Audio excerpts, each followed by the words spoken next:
Meanwhile, the high-profile British climate change sceptic Christopher Monckton has spoken at a mining conference in Perth.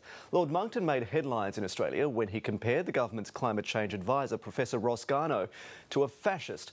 Two West Australian universities have been criticised for letting Monckton speak at their universities tonight.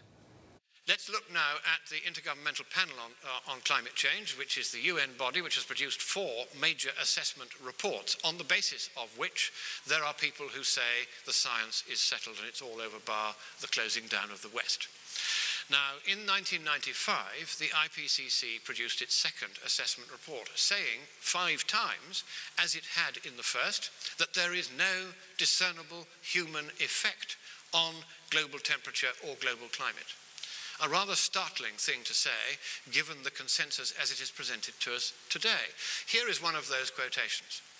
When will an anthropogenic effect on climate change be identified? It is not surprising that the best answer to that question is, we do not know. Now, why haven't you heard that trumpeted all through the mainstream news media? Well, because it never appeared. When the scientists signed off on their final report saying this, and there were about 1,000 of them, that was the consensus, that's what they agreed, no discernible effect on human climate.